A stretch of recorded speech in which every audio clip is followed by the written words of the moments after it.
بسم اللہ الرحمن الرحیم الحمد للہ رب العالمین والصلاة والسلام علی سید المرسلین سید الاولین والآخرین وعلی آلہ واصحابہ اجمعین اما بعد قال اللہ تبارک و تعالی فی کتابہ المجید والفرقان الحمید اعوذ باللہ من الشیطان الرجیم بسم اللہ الرحمن الرحیم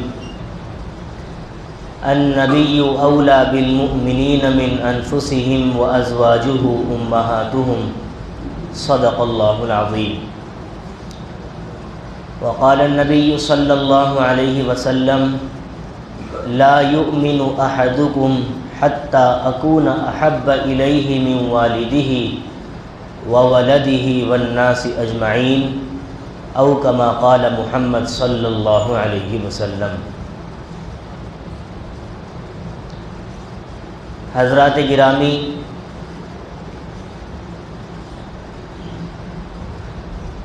اس دنیا میں بہت ساری شخصیات وجود پذیر ہوئی ہیں، ایک سے ایک قانون کے ماہرین، ایک سے ایک فصیح و بلیغ، اور دنیا میں جن کو سب سے زیادہ عزت ملی ہے وہ انبیاء کرام کی جماعت ہے۔ ان انبیاء کرام کی جماعت میں بھی ہمارے اور آپ کے پیغمبر حضرت محمد الرسول اللہ صلی اللہ علیہ وسلم کو جو محبت، جو عظمت حاصل ہوئی ہے وہ کسی اور کو حاصل نہ ہو سکی۔ اللہ کے رسول علیہ الصلاۃ والسلام کی جو ذات اقدس ہے، ایسا اعلیٰ کردار ادا کیا ہے کہ اپنے تو اپنے، غیروں نے بھی آپ کی تعریفیں کی ہیں۔ ایک شاعر ہیں کنور مہندر سنگھ بیدی، پنجابی، انہوں نے رسول اللہ صلی اللہ علیہ وسلم کی شان میں اشعار کہے ہیں۔ ہم تو مسلمان ہو کر جو ہے رسول اللہ کی تعریف میں اشعار نہیں کہتے، جبکہ ہر مسلمان کو رسول اللہ کی شان میں کچھ نہ کچھ یاد ہونا چاہیے۔ ہم کس پھوٹی زبان سے محبت کا دعویٰ کرتے ہیں؟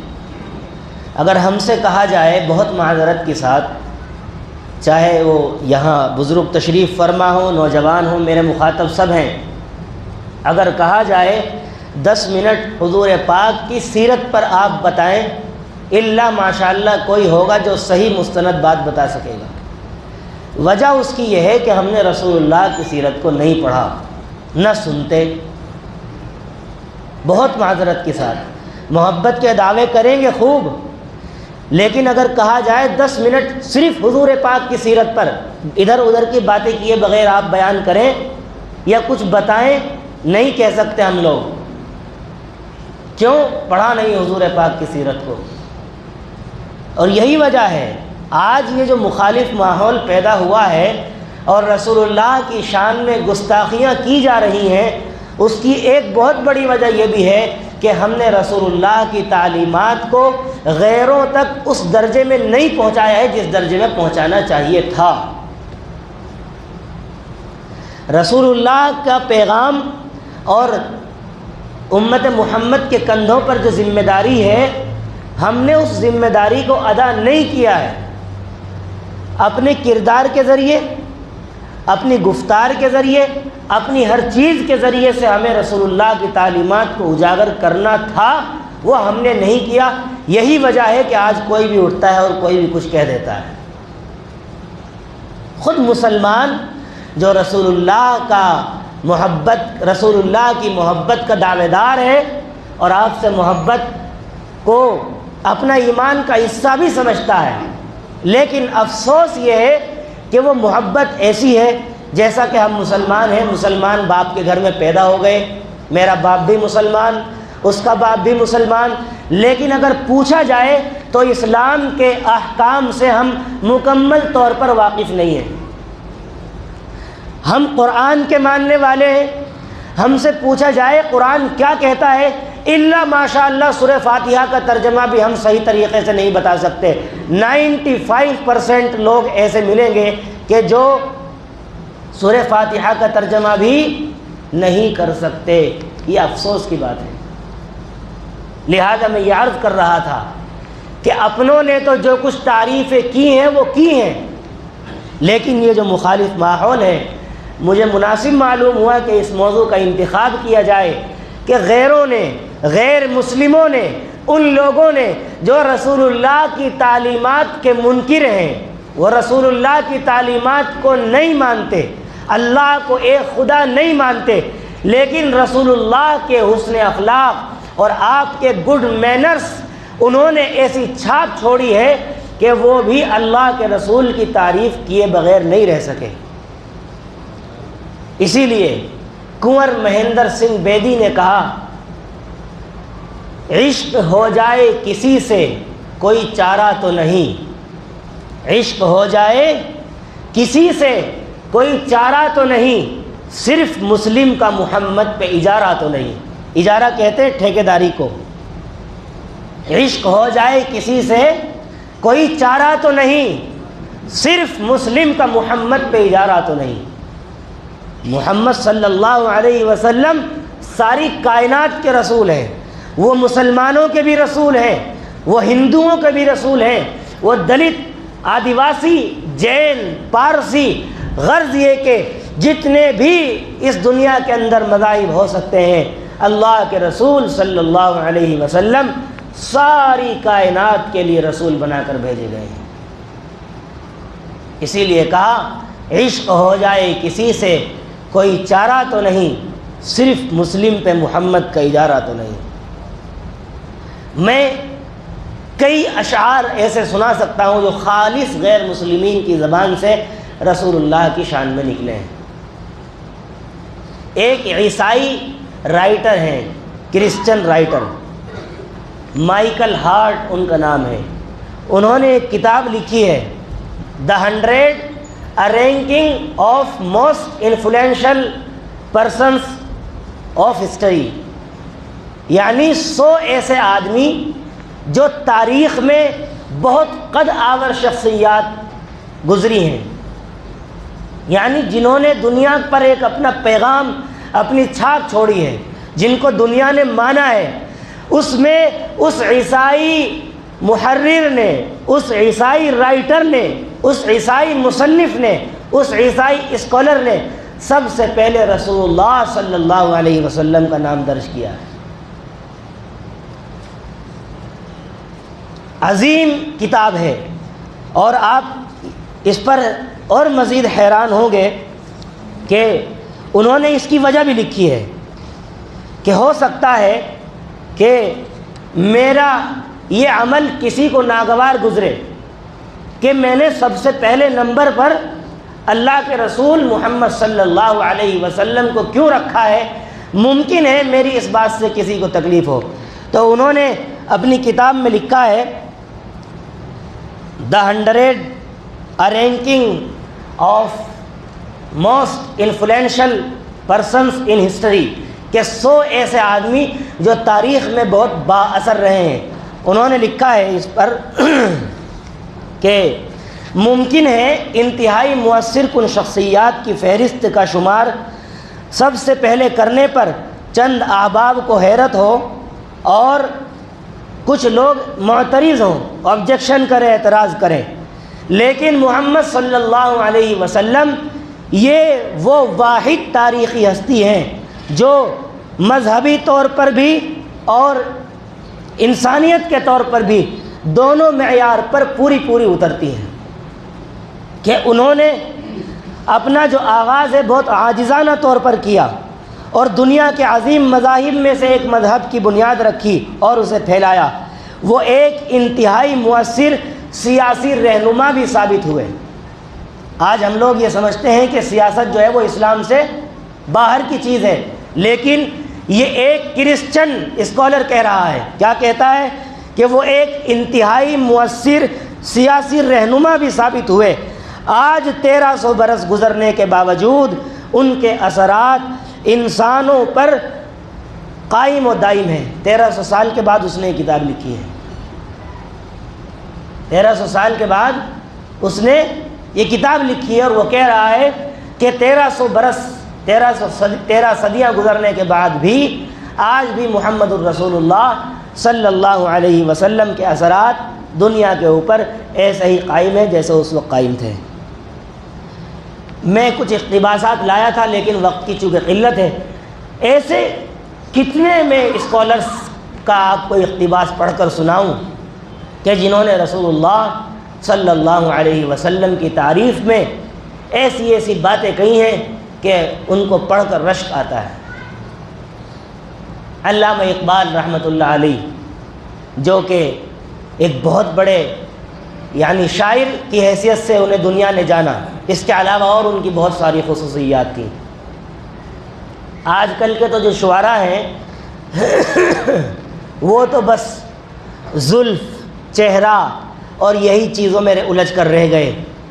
قرآن نے بیان کیا ہے شعراء کے تعلق سے، وَالشُّعَرَاءُ يَتَّبِعُهُمُ الْغَاوُونَ، غالباً 19ویں پارے میں اللہ رب العالمین کا ارشاد ہے وَالشُّعَرَاءُ يَتَّبِعُهُمُ الْغَاوُونَ أَلَمْ تَرَ أَنَّهُمْ فِي كُلِّ وَادٍ يَهِيمُونَ، کہ شعراء تو جو ہیں وہ اکثر خیالی باتوں کی پیروی کرتے ہیں، یعنی وہ ایسی باتیں کہتے ہیں جن کو وہ کر نہیں سکتے، جن کو وہ کر نہیں سکتے۔ اللہ کہتے ہیں الم تر انہم فی کل وادی یہیمون، کیا تم نہیں دیکھتے وہ وادیوں میں بھٹکتے رہتے ہیں خیالات کی۔ وانہم یقولون ما لا یفعلون، اور وہ جو کہتے ہیں وہ کرتے نہیں۔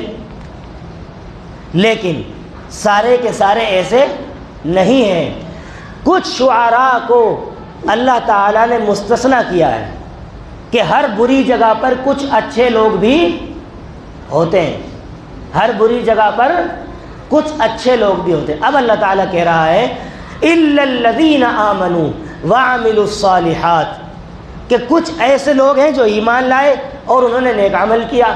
تو بہت سارے اچھے شعراء بھی ہیں جنہوں نے اچھی شاعری کی ہے۔ رسول اللہ صلی اللہ علیہ وسلم، جب صلی اللہ علیہ وسلم کہا جائے تو آپ کو بھی کہنا چاہیے صلی اللہ علیہ وسلم۔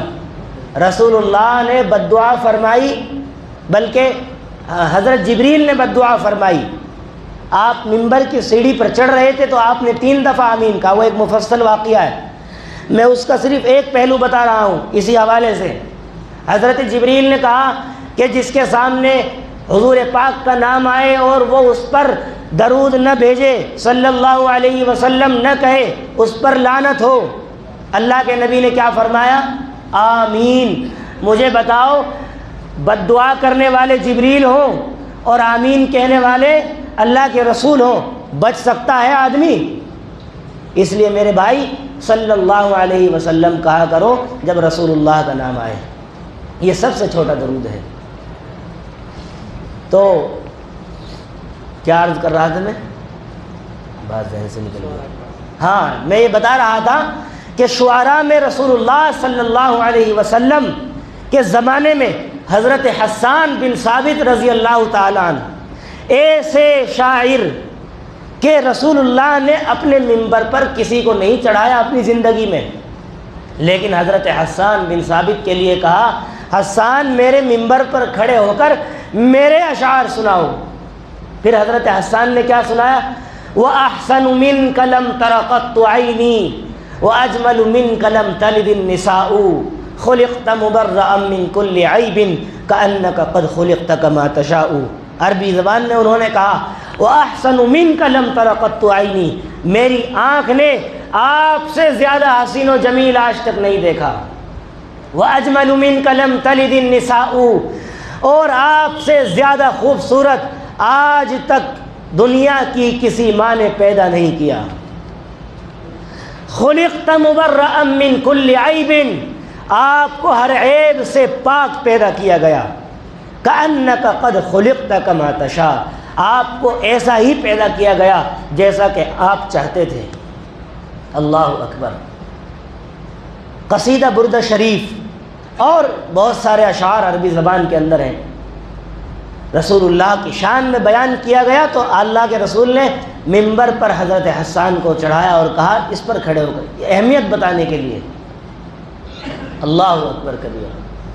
تو شعراء میں بہت سارے غلط بھی ہیں، لیکن بہت سارے ایسے بھی ہیں کہ گھنٹوں کی بات کو 2 لائنوں میں بیان کر دینا، یہی شاعری کا وصف ہے۔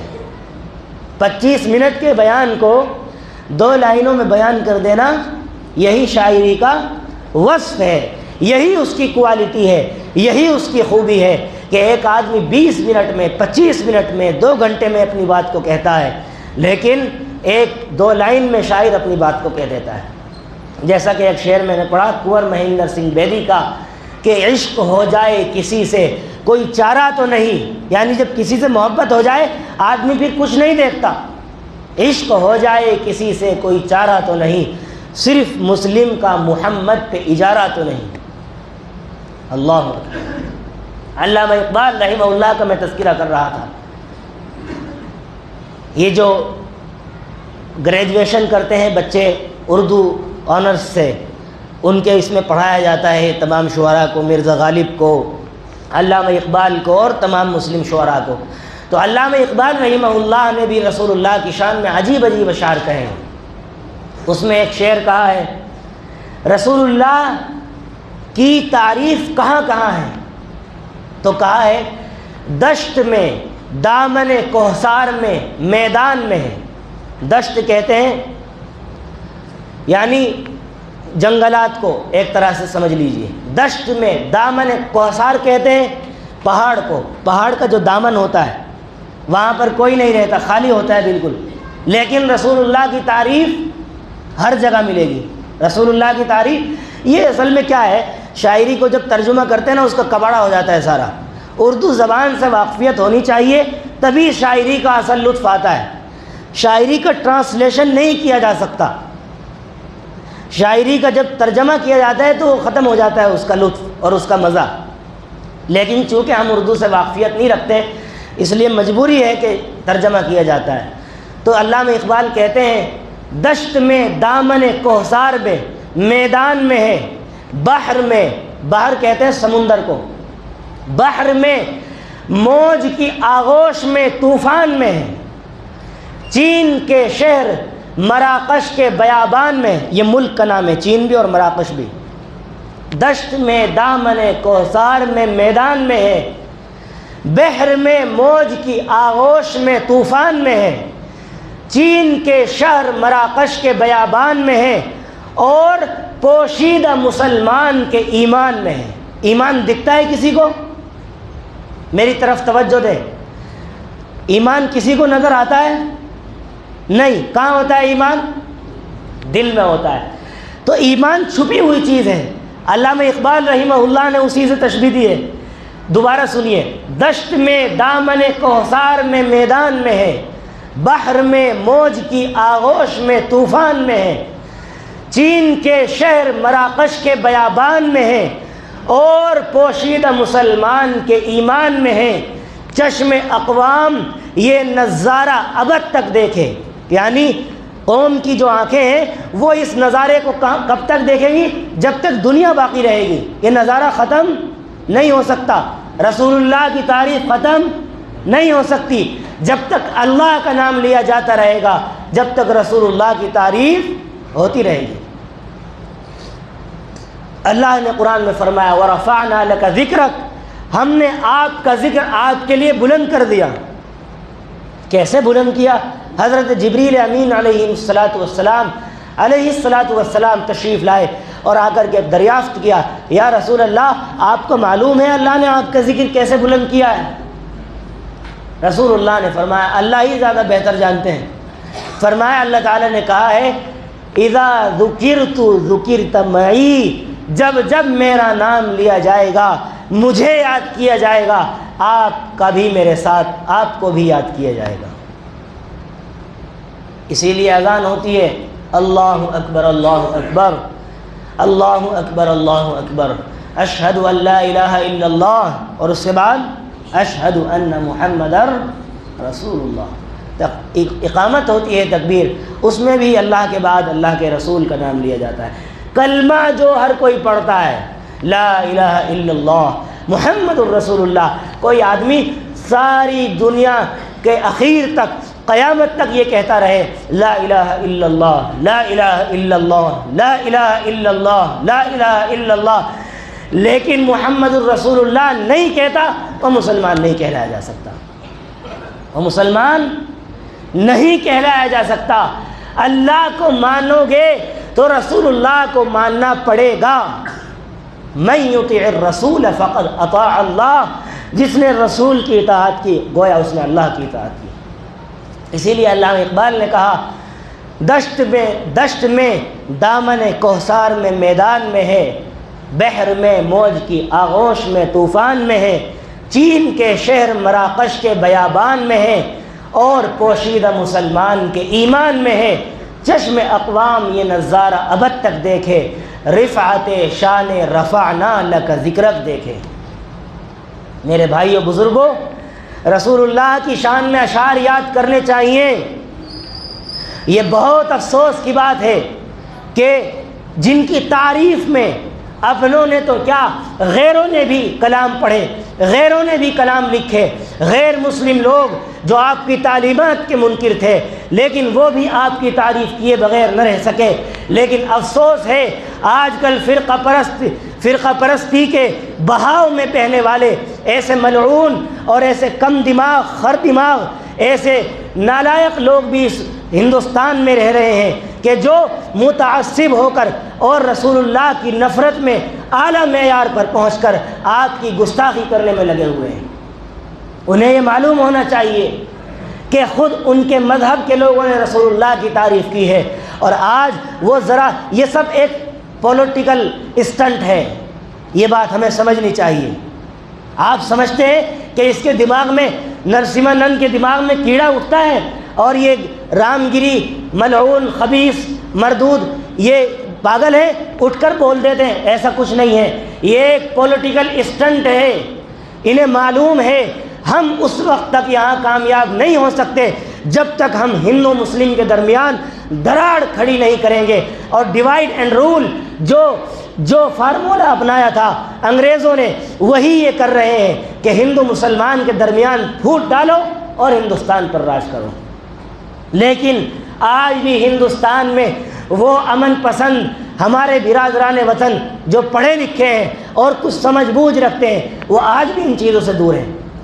آپ کو فتنہ فساد کرنے والوں میں اکثر وہی لوگ ملیں گے جو نیچی جاتی کے ہیں، جن کے پاس کوئی کام نہیں ہے، ایجوکیشن نہیں ہے، وہ تھوڑے پیسوں کے لالچ میں اس طرح کی فرقہ وارانہ سازشوں کا شکار ہو جاتے ہیں۔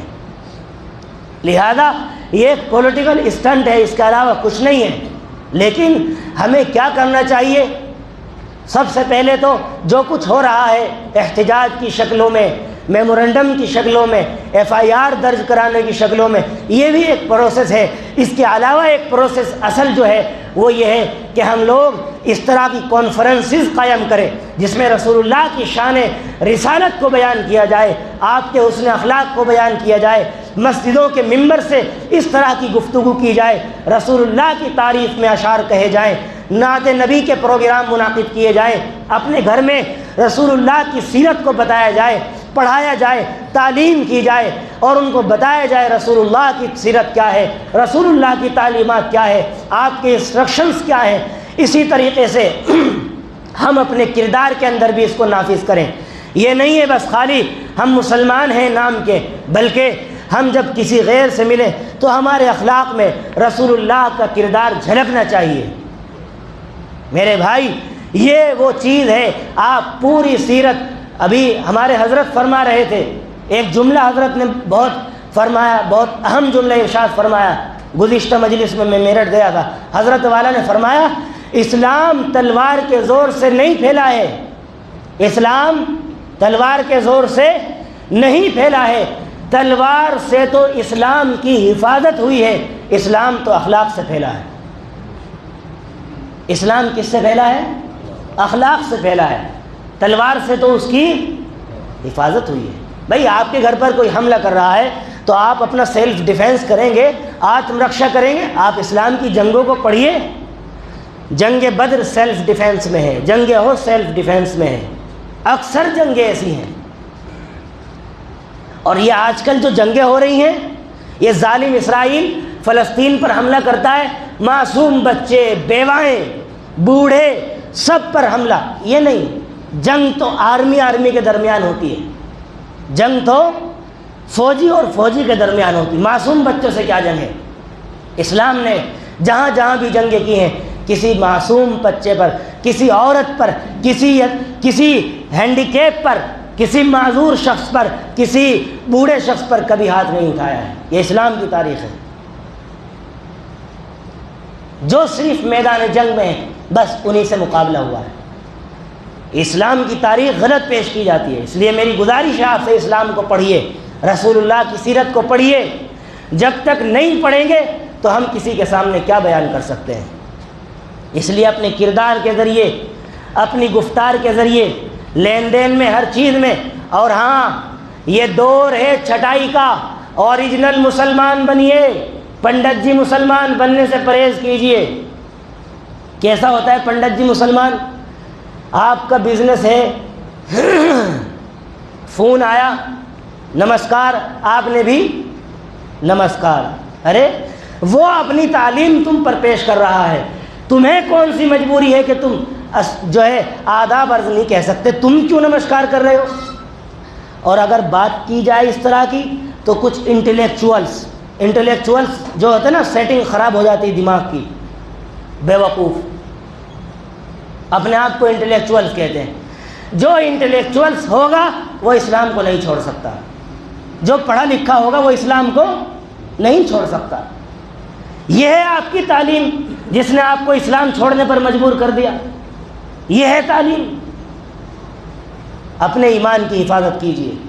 کہتے ہیں حضرت آپ کو نہیں پتہ، وہ بزنس ٹرمز ہیں یہ، ہاں ہمیں پڑھاؤ گے تم بزنس ٹرمز؟ مولویوں کو تو بیوقوف سمجھا ہے کہ یہ تو مسجد میں رہتے ہی نہ، کچھ پتہ ہی نہیں ہوتا۔ ہاں، مفتی تقی عثمانی صاحب دامت برکاتہم، جو ایک عالم اسلام کے بڑے عالم ہیں، ابھی ڈاکٹر ذاکر نائک صاحب نے کہا ہے کہ اسلامک اکنامکس میں دنیا میں فرسٹ نمبر پر ہے۔ اکنامکس وہ ایک اصطلاح ہے، پڑھے لکھے لوگ جو بیٹھے ہیں وہ سمجھتے ہوں گے۔ اسلامک اکنامکس میں پوری دنیا میں فرسٹ نمبر پر۔ کہنے کو مولوی صاحب ہیں، داڑھی ہے، پگڑی باندھتے ہیں، کرتا پجامہ پہنتے ہیں، کوئی سوٹ بوٹ کچھ نہیں، نارمل، لیکن کیا کہا؟ اسلامک اکنامکس میں فرسٹ نمبر پر ہے۔ ہم تو ملا جی ہیں نا، اصل میں لوگ سمجھتے ہی نہیں، کیا پتہ ہوگا بیچاروں کو، نہ تو انگریزی جانتے ہیں تو دنیا سے بالکل ناواقف بہرا ہے۔ میرے بھائی ایسا نہیں ہے، لہذا اپنے ایمان کو سلامت رکھیے۔ کوئی نمسکار کہتا ہے، وہ اپنی تہذیب پر عمل کر رہا ہے، آپ آداب عرض کہیے، کون روک رہا ہے آپ کو؟ آپ ڈر کہاں رہتا ہے معلوم؟ اگر ہم نے ایسا نہیں کیا، ہو سکتا ہے بزنس چھوڑ دیں، یا تو اللہ پر ایمان لے آؤ یا ان پر ایمان لے آؤ، دو میں سے کسی ایک پر ایمان لاؤ۔ یہ دور چھٹائی کا دور ہے، صاف طور پر عرض کر رہا ہوں۔ اپنے ایمان کو سلامت رکھیے، بہت بڑی دولت ہے، اللہ نے ہمیں بن مانگے عطا فرمائی ہے۔ اپنے ایمان کی حفاظت کیجئے۔ کوئی کچھ بھی کہتا ہے، آپ اپنی روش سے نہ ہٹیے، داڑھی رکھیے، داڑھی۔ یہ دور ہے اپنے آپ کو مسلمان ظاہر کرنے کا۔ ہاں، یہ جتنے صفچٹ بیٹھے ہوتے ہیں نا، بس اپنے دلوں کی سلوٹوں سے کفر نکالیے، پکے مسلمان بنیے، اور یوں کہہ کر اس کی توہین نہ کیجیے کہ سنت ہی تو ہے۔ جب بات ہوتی ہے نا تو کہتے ہیں سنت ہی تو ہے، اللہ کے واسطے تمہیں نہیں رکھنی مت رکھو، میں صاف کہہ رہا ہوں، نہیں رکھنی مت رکھو، لیکن یہ جملہ کہہ کر کفر کے دامن میں داخل نہ ہو۔ یہ لفظ کتنا بھاری لفظ ہے، سنت ہی تو ہے، یعنی آپ کی نظر میں اس کی کوئی ویلیو نہیں ہے۔ آدمی کفر کے دامن میں چلا جاتا ہے اس طرح کی چھوٹی چھوٹی باتوں سے۔ میرے بھائی، اپنے ایمان کی حفاظت کیجئے، رسول اللہ کی تعلیمات کو اپنے پورے بدن پر، سر کے بال سے لے کر پاؤں کے ناخن تک محمد کا دین نافذ کیجئے، ورنہ آپ اپنے دعوے میں جھوٹے ہیں اور آپ اپنے دعوے میں سچے نہیں ہو سکتے۔ لہذا مجھے بہت کچھ کہنا تھا، وقت بہت مختصر ہوتا ہے، اس لیے جو باتیں کہی گئی ہیں ان پر ارادہ کریں، عمل کریں۔ سن کر سن ہو گئے ہیں ہم لوگ، بیان سنتے ہیں، جمعے کے بعد پلہ جھاڑ دیا، عمل نہیں کرتے، باہر جا کے بھئی امام صاحب نے آج اس بات میں یہ کہہ دیا، بھئی یہ کہہ دیا، یعنی اتنی ساری باتیں بتائی ہیں، وہ نہیں سمجھ میں آنے کی اس کے ایک آدھ بات کوئی، حالانکہ وہ سب صحیح بات ہے، میں بہت سوچ سمجھ کر بولتا ہوں، میں یہاں بیٹھ کر بے ہوشی میں نہیں کہتا بھائی، میرا بیان ریکارڈ بھی ہوتا ہے الحمدللہ، اسی وجہ سے ریکارڈ ہوتا ہے، کوئی آبجیکشن اس پر نہ کرے، اور بھی لوگ بھی سنتے ہیں اس کو۔ لہذا آج تو ہم معترض ہو گئے ہیں، یہ ہوتا ہے ہر مسجد کا حال دیکھو، بیان ہونے کے بعد اگر کوئی تھوڑا سا سینسیٹیو ٹاپک ہو، باہر جا کر اس پہ تبصرے ہوتے ہیں، کمنٹ ہوتے ہیں، عمل نہیں کرتے ہم لوگ۔ یہ افسوس ہے اس امت مسلمہ کا بہت بڑا المیہ ہے۔ میرے بھائی اعتراض کم کیجئے، عمل زیادہ کیجئے۔ اللہ سے دعا ہے اللہ ہم سب کو عمل کی توفیق عطا فرمائے۔ وآخر دعوانا الحمدللہ۔